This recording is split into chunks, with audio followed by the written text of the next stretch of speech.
Kalista pick is kind of up and down because Longzhu, they've traditionally been an Ashe team, surprisingly banning Ashe on blue side.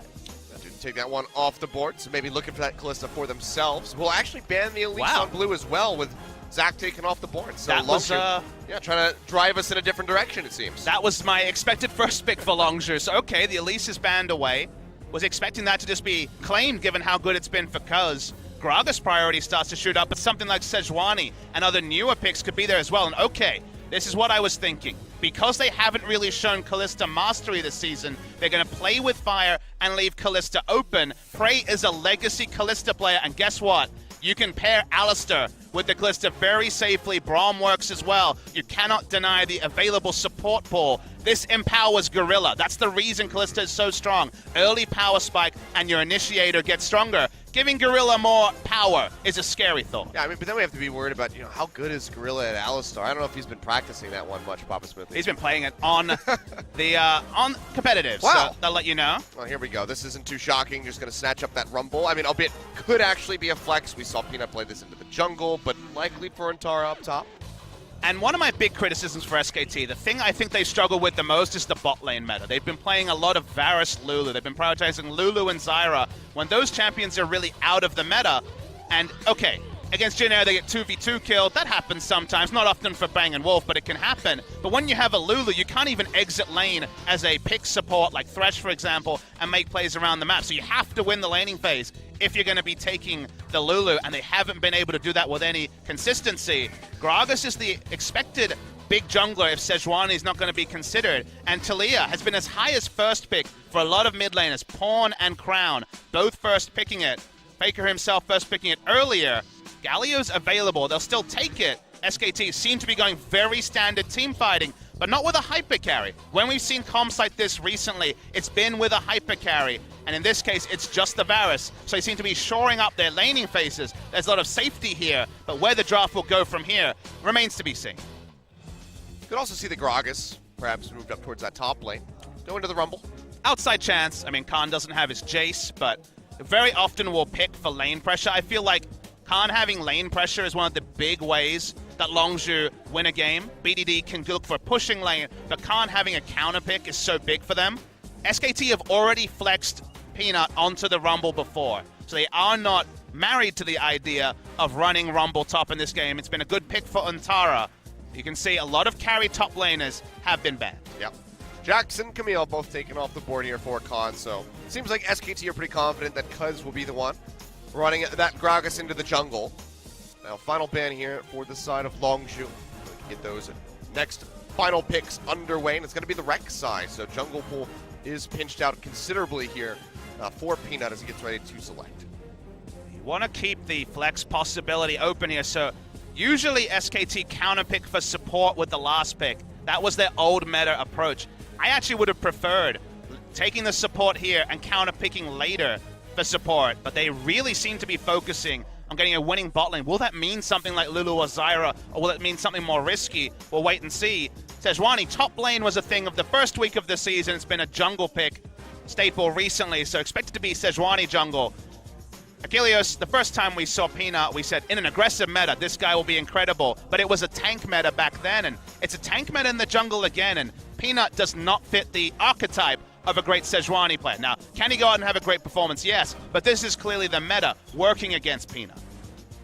That's where you're wrong. It's going to be Wolf support Sejuani. It could happen. I talked about that once, but I try not to say that too many times. It makes me look dumb. All right, well, speaking of support, so Thresh is going to be locked in here for Gorilla, so just going to have that nice lore-based bot lane for themselves with the Kalista alongside, so just all of the slipperiness that you could ever want to get away from ganks and whatnot in that bottom lane, and then J4 going to be locked in here for Khan.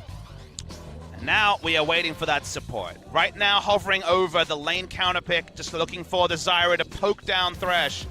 Very much old meta comp from SKT. Similar identity to comps they were running against Jin Air. It's more of a team fighting comp than the 4-1 or 1-3-1 comps they were struggling with against Samsung and Afrika.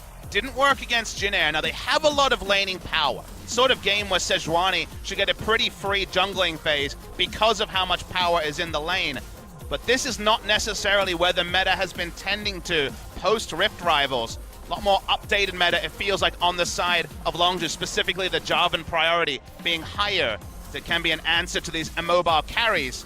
Really interesting game to come through. SKT not mixing up too much, largely going with what they feel like worked against Jeanette. Alrighty, well, SKT, they've been backed into a corner.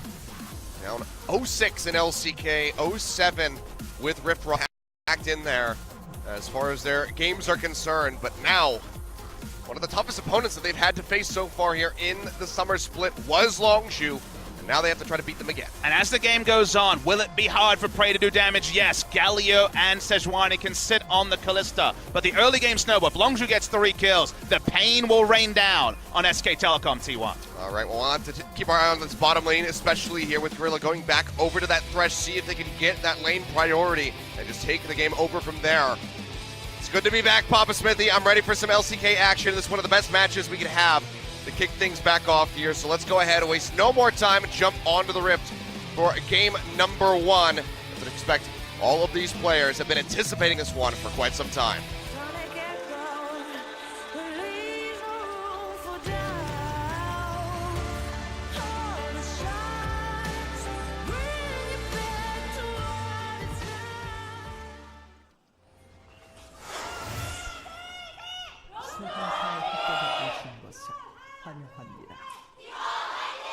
I missed that sound. Well, I missed this desk. I gotta admit, it's getting a little bit quieter each time, Achilles. I missed your face. That's for you to work out. But the I've T1 worked it fans out. aren't in quite as unison as they were previously. The Longzhu fans happy. It's not a Prey fan, as far as I can tell. I'm not sure what that was. Well, there's plenty of fans out here on a very hot Thursday afternoon for what hopefully will be a great series. Again, Longzhu SKT in the first round robin was one of our big highlights. We didn't get a Telecom war, but we got SKT Longzhu. The second round robin, we get both, so we're getting greedy now. Kilios? Feels good. A Mountain Drink going to be the first one that we have. Starting off on the Rift, so maybe going to have some extra priority down around that bottom side of the map. Try to pick that up. A lot of safety in the lanes for SKT. Longzhu have good pushing lanes, strong engage, but they will will have very big struggles in the late game, push damage through Sejuani Galio. Even early with a Cinder Hulk and the damage reduction from the Galio ultimate, it's very difficult for Talia and Kalista to put damage through them unless it's early enough in the game. 1 item, sure, but 2, 3 items, then the insane tankiness will be a bit of a headache for Longzhu to deal with, but Longzhu have been very good in the early game, largely through things like Jace, so the Jarvan is a bit of a different experiment for Khan. Saw him poke down around those Raptors, didn't get to harass out. Peanut was able to just go ahead and start up over by that red buff. Now just going to be pushing straight down into that bottom half of the jungle. Nice. Cuz is going to be really empowered. As Sejuani, you always start a big buff because of how your passive interacts with the permafrost. You start the auto attack and you get the percentage HP damage on a red buff and you are able to take it down. So it's always a big buff start for Sejuani.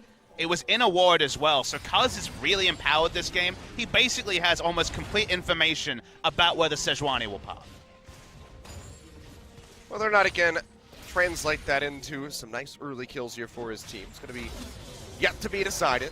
That is going to be the idea here for him as he gets rolling. We'll see where his first visitation is going to be a bit hard to get a gank off onto somebody like Faker, just given the tankiness. Expecting the Sejuani to go for Scuttle Crab after the Wolves, but he skipped Gromp. May actually be going over to his Wolves. Peanut below half health. Finally finish this one off. Will be walking forward because going to spot this out. He's able Rotates to walk up. away. Yeah, and he's just going to stay out of vision. Remember, he has his full damage rotation up now. Here we go. Yep. As the Drunken Rage goes forward, gets the flash immediately there from Peanut. As some of Longzhu's level 1 plans have been genius, this game especially, read SK Telecom like a book. Warding the big buff, know that he'll start on a big buff, basically reading the jungle pathing. Bot lane, Wolf taking a lot of damage. Yeah, it's going to flash to the side. Throwing out that Ignite. Slow up comes through here from Prey as he throws out the Ren, looking for a little bit more damage in onto Wolf. Takes him very low. And now Peanut will be arriving here in the bottom lane, but just going to go ahead and use that assault to just dash himself back over the wall. Doesn't find an opening. This is the part where Longzhu will have pressure in at minimum 2 lanes, and given Rumble's longer cooldowns, Jarvan actually does a pretty good job of pushing in the Rumble early. So it is kind of the sort of paddock where Kuz, with his basically full read on the enemy jungler, can make of the game as he will. Peanut does go for that Scuttle Crab finally, doing some Metal Gear style plays around the Callista Sentinel. It's pretty hard for Sejuani to dodge the cone there. Yeah. No, I mean, you think back to Bengi's dodging with his Nunu. Oh, good times. Wrapping around Hyatt multiple Worlds. sentries. Hyatt Worlds on his Zed as well. There's been some good plays around this sentry from Callista in the past. But Peanut, yet again, going to be rejoining down to the bottom side. Looks like he's just going to go ahead and recall. I mean, Peanut cannot be greedy. He really has a lot of headaches to deal with the Sejuani drafter, even though his lanes are strong. Early game, they'll be pushed in. Rumble, for this moment at least, able to push in. His flash is down, so he wants to queue into a camp for DPS and then could just instantly die to a Gragas, who has spent most of the game getting now perfect vision on the blue side of SKT. BDD. Gonna look to start things up here. An early roam. Khan has his E in 3 seconds. Doesn't have the Dragon Strike here. Waiting for this one to come through. Can they get the knock-up? TP will be coming through from Faker in the base. Is he going to complete that? No, last second. We'll go ahead and cancel that one out. So they get the TP. They don't get a flash away from Mintara, but still have to be pretty satisfied with that roam. And because of the TP timing, actually BD is able to go back and buy and get to lane before it's going to be heavily shoved in. So he does still get a free back, and teleport is just burned to relieve pressure in the top lane. So pretty decent trade, as long as you're trading up, but in kind of micro victories, right? They're not anything to write home about. There still is that inevitability, that was hard to say for some reason, of how strong Sejuani and Galio will be the later parts of the game. But Cuz is bot now, and we really want to take the down flash ball. play straight into the Death Sentence. Cuz arriving, and the Ren comes through, but Gragas will still be finding that final blow. First blood goes over to Longshoe. Yeah, great stuff from Cuz. First the read on the enemy jungler, now visiting the lane where you had a Zyra with no summoners. SKT have been dogged in drafting Zyra and Lulu, looking for lane counter picks. Last pick Nami was their thing in the past. It's been all about the Zyra and Lulu, and they've been losing more often than not as Cuz and Faker have a quick love tap in the side. They just do no damage to each other. Who does damage to Galio, really? I don't know. And right now, Galio can't do damage to anybody, so Even the minions. Feels bad, man. it takes him a little bit to get through there.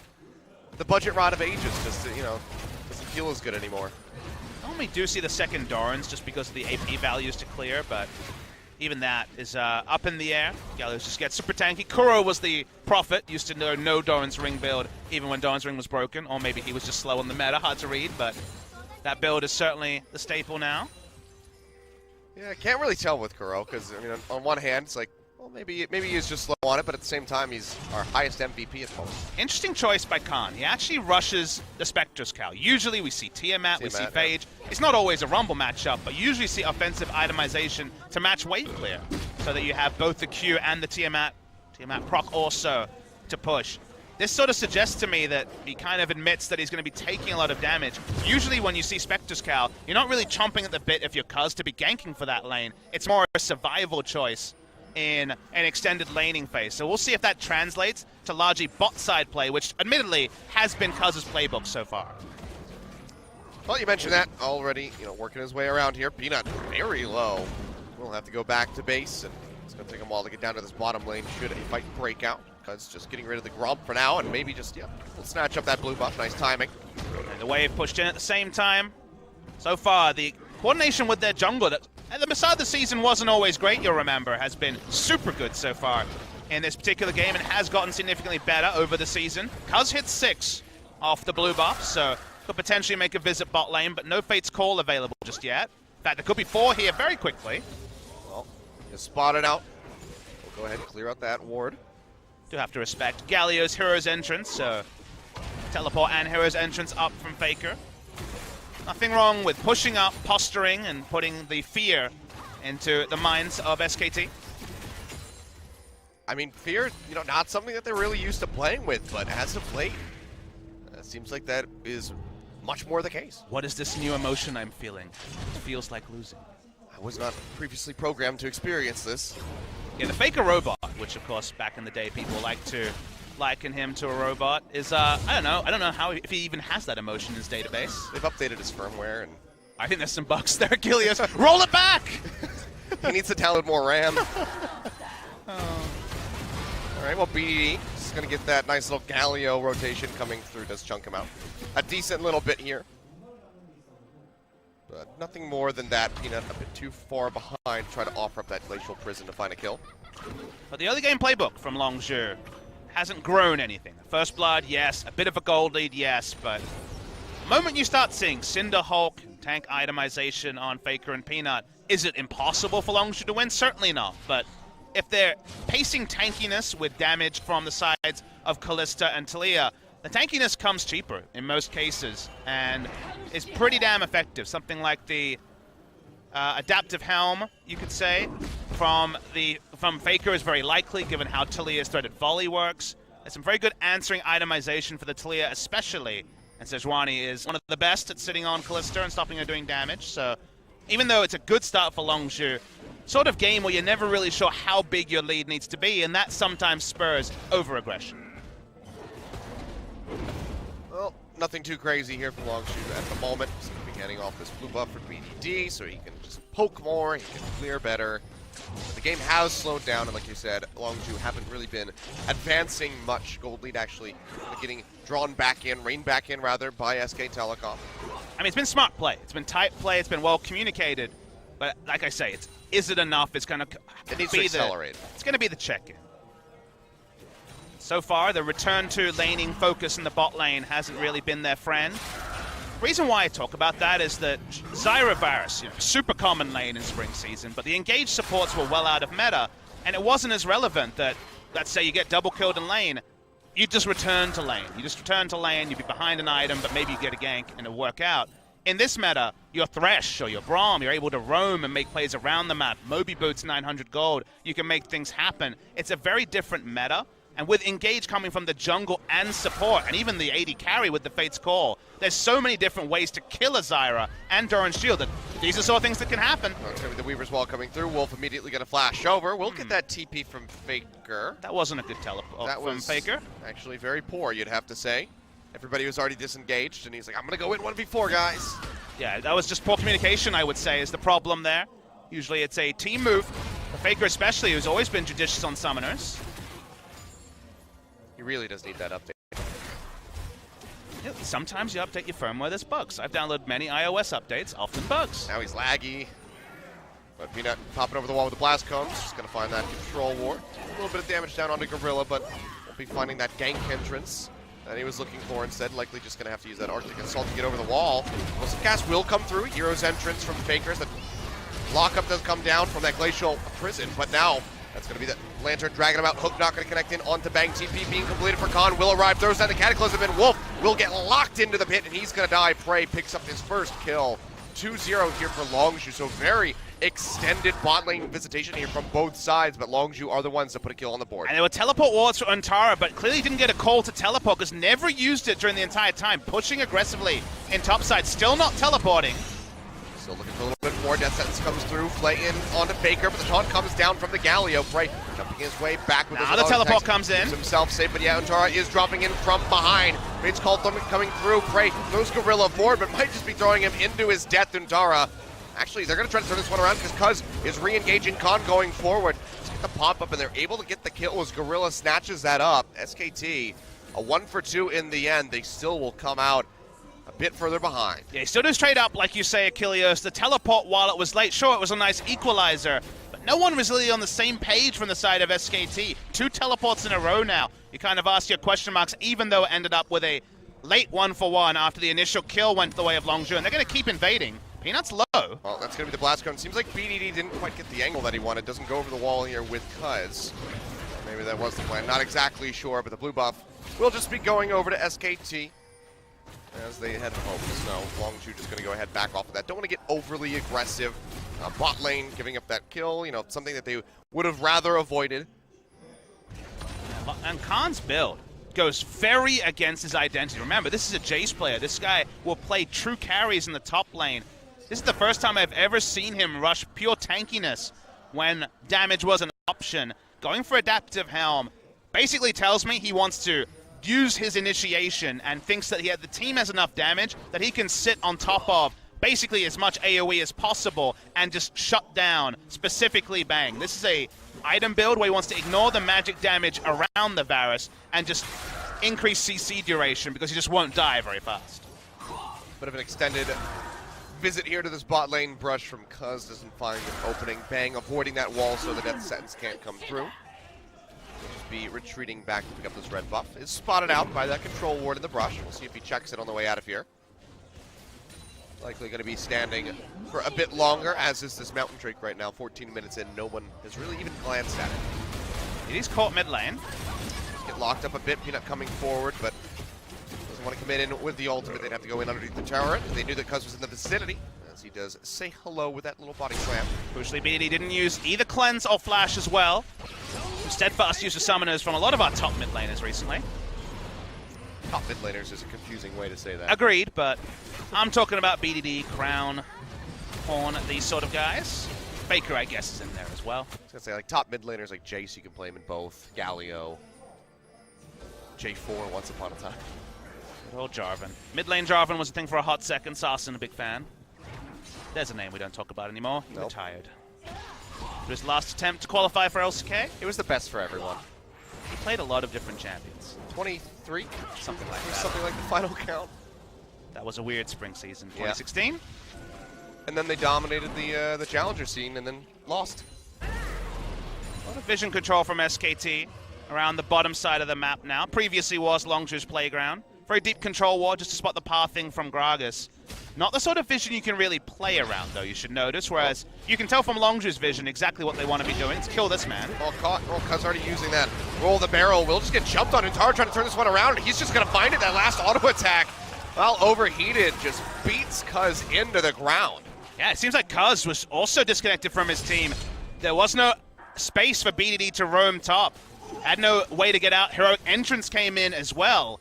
Jarvan not in position, BDD not in position, solo death from Cuz, you'd say. Getting corruption thrown down here. Gorilla gonna get popped up by the Strangle Thorns. Now you can see the death sentence ready to come through as the Fate's Call will come out. Gorilla arriving into the fight with the flash forward. Faker finds a double taunt, and they're gonna go down. Double kill going over to the Galio. Can't quite chase in underneath the turret to finish off BDD, at least not at the moment. So he will retain his life, but SKT now taking a kill lead in this game. And these kills are so crucial. While Cuz makes a mistake, he had been the star of the first 15 minutes for the side of Longzhu. SKT outplay Longzhu around the bot side, specifically their tanks getting gold. Faker loading up the kills. Now between the two of them, the tankiness we talked about that will really be where this game turns in team fights will start to be accumulated by Peanut and Faker. Cuz going over the wall. It's enough for SKT to go ahead and peel back away from that Dragons, who still will be standing for the moment.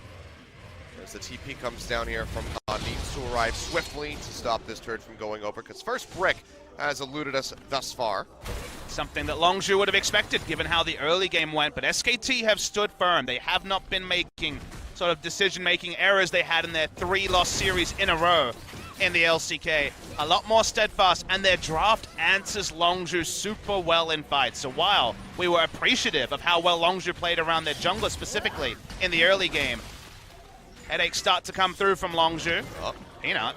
Yeah, he is in vision, body slam coming through. Faker now arriving, but Peanut just takes so much damage, and he will get finished off as Cuz finds that kill. So tying things up here, 4-4. Still a bit of a gold lead here for Longzhu, but it's the same gold lead that has been there for a very long time. They have not been able to grow it. And it's also the side of the map where they'd invested all their control wards and vision, and it's really only a 1-for-1 over time, given that was Neo, where Cuz died, taking the Krogs just a few minutes ago. So they've invested all their vision budget into taking this top lane turret, into making kills on the enemy jungler. Actually picking up the turret is the big objective, but they're calling in BDD. That should happen now. Is okay, super deep teleport from Antara. Yeah, full wrap around here. Faker with a hero's entrance. Bot lane party. Bottom lane, but yeah, yet again, the elusiveness of that Callista Thresh duo does get Prey and Gorilla out safely. They will be able to exchange this turret, but will not be getting that bonus gold, so Longzhu are moving forward a bit quicker.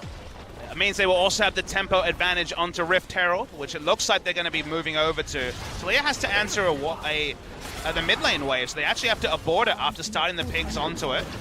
But it seems like Cuz will just take forever to take it himself. For a second, I thought they were actually going to try to contest that turret, but with Antara still sitting nearby would have been a very risky move.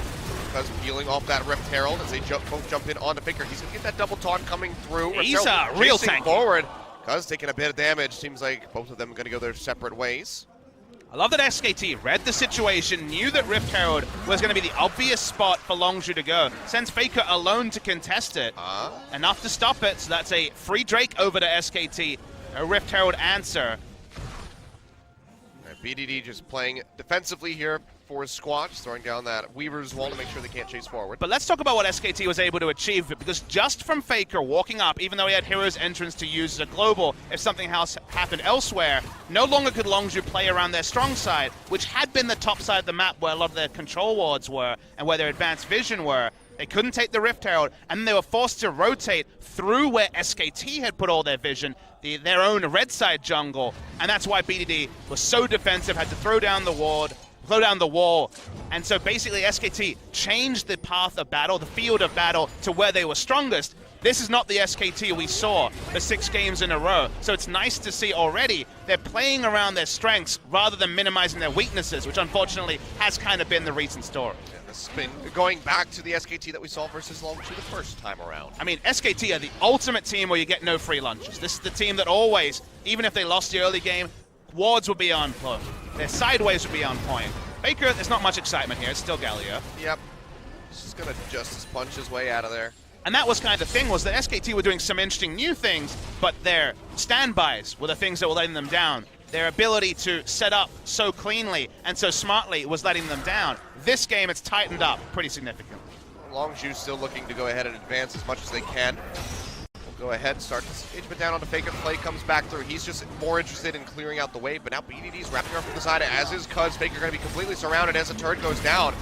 They pick up the kill is going to be the question. Play yet again coming through. The box gets dropped. Cuz goes in. Nice sidestep. But yeah, Faker not going to get caught up in that one, and he's got the hero's entrance to take himself out to safety. The flag and drag not quite going to find the knock-up. That's the Cataclysm coming through, and Khan will go down. They do trade in onto Faker. Wolf also falling as Longzhu tries to keep trading up, but it's a double kill over to Bang, equalizing the count, making it a 2 for 2. A 2 for 2 in a 5v4. Super good plays from Faker to dodge all of the initiation and pick CC. And by the time Khan went in, he acted as if he had a Black Cleaver Tiamat. He's gone a tank build. He's only an initiator. So a decision-making mistake by Khan at the end. The start of it is fine.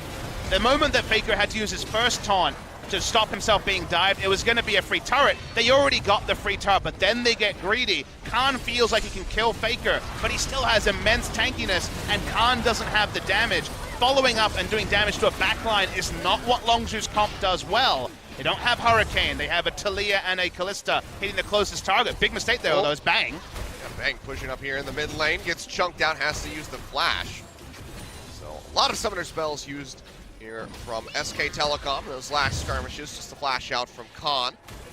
All that we really saw from the side of Longzhu. But SKT were able to pick up that top lane turret, and yet again, they're just keeping this around 1,000 gold down. So they are very much in this match. And it's a different role for Khan, who 7-0 Jace, 4-1 Renekton. Both those champions don't really shoulder primary initiation. They're about pressure, but they're not necessarily about starting fights. He goes for an item build that is focused on initiation, and then he actually makes a mistake that baits his team into going too aggressively into an inner tower and a very tanky SKT lineup. So with the J-Span, which was the big adjustment in the first round, Khan has to do something different, and that was one small area where Khan is disconnected from his very high ceilings we've seen elsewhere this season.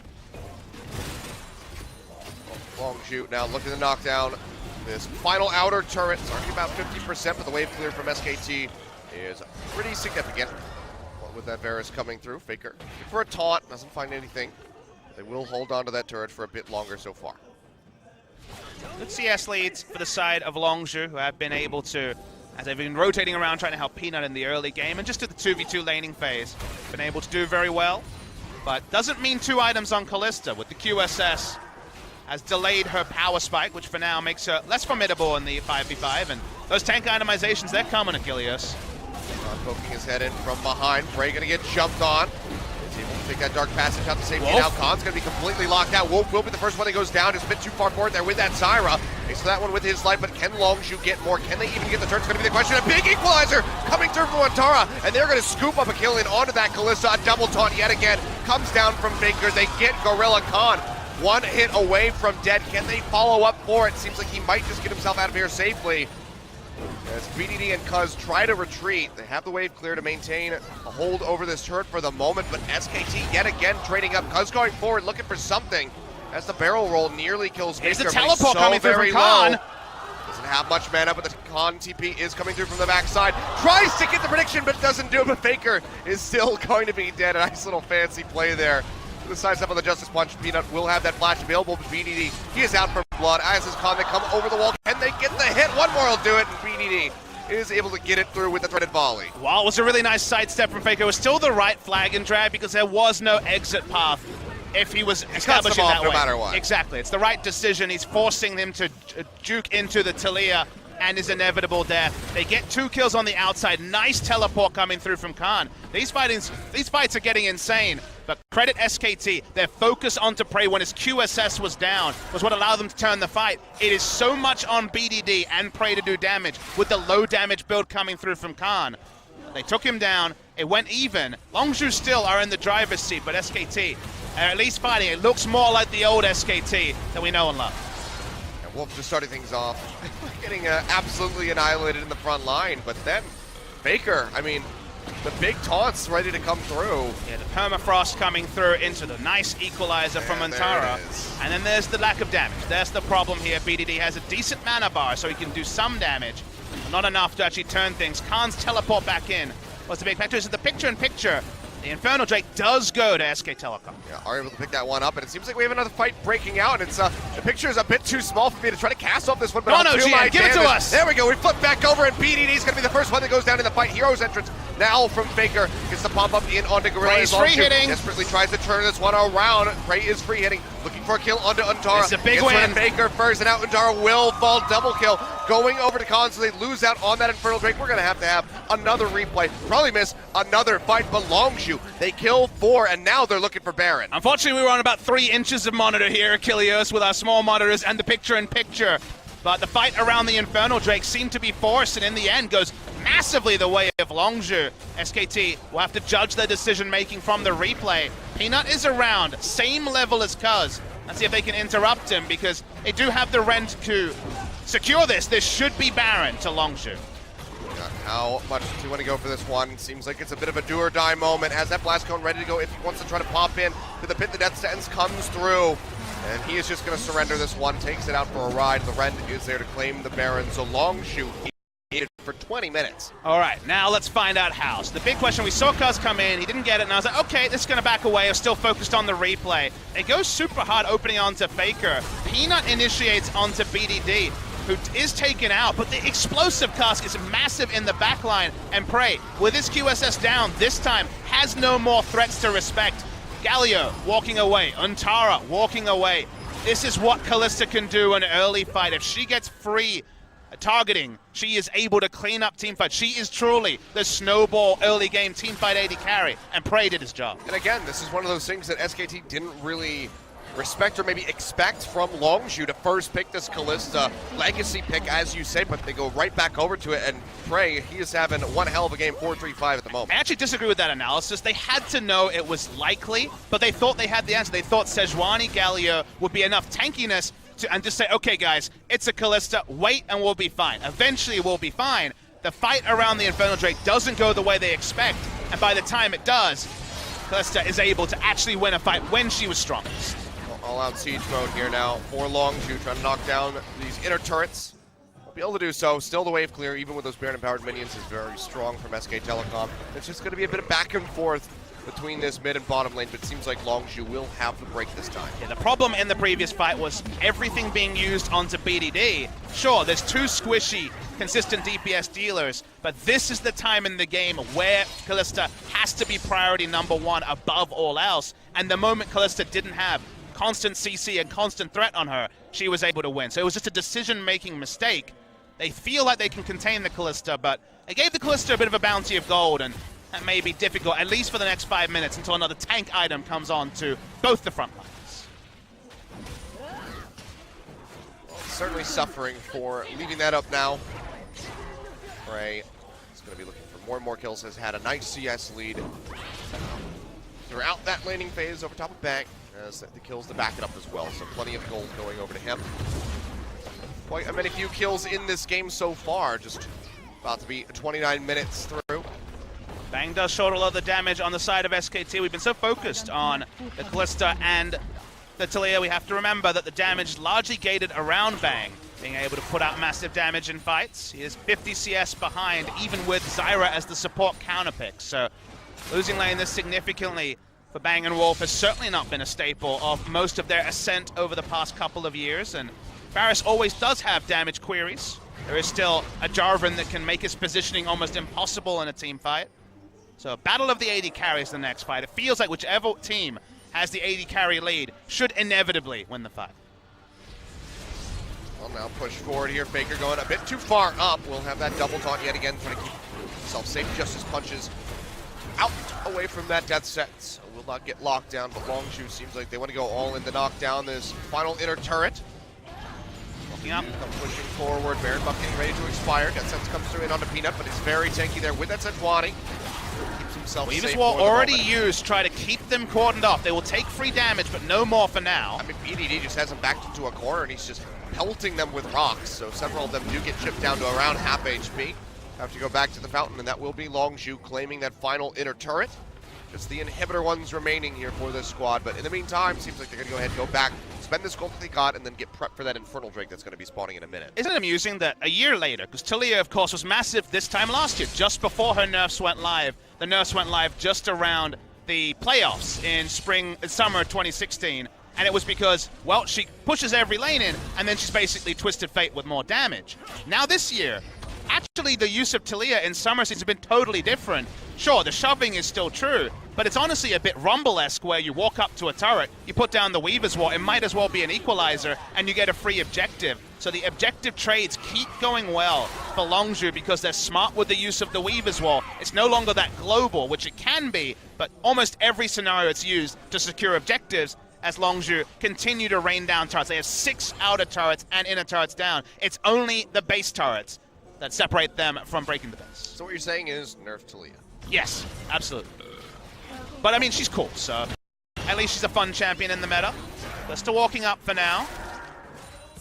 Very deep teleport. Yeah, Khan coming in from behind. Explosive cast comes through, separates a bit of the SKT squad here. Bang's going to be the first one that gets jumped on. Flag and drag coming through. The pop-ups are there, and Khan will be able to claim the kill, and now it's just going to be all spilling over in favor of Longshu. Prey firing away, trying to get that chase down in onto Wolf. Will let him escape with his life for the moment, but everybody else on SKT will not be able to say the same. That final kill there, the 4th one picked up for BDD, and that could just be the end of the game right here. And the Gragas is the champion that is allowing the Kalista to do damage, because you think, okay, there's a formation. How are we ever going to get past the Gallia and the Sejuani? The cask scatters everyone, and suddenly there is target acquisition. Suddenly, Wolf and Bang are often going down first in fights. They're going to take down an inhibitor, and we're looking like it's going to be that 8 in a row, Achilleos. Certainly does seem like it. Bang getting ready to respawn, but can he do anything to try to stop this? No ultimates, no summoner spells available here for the Varus. It's just he and Wolf versus the world.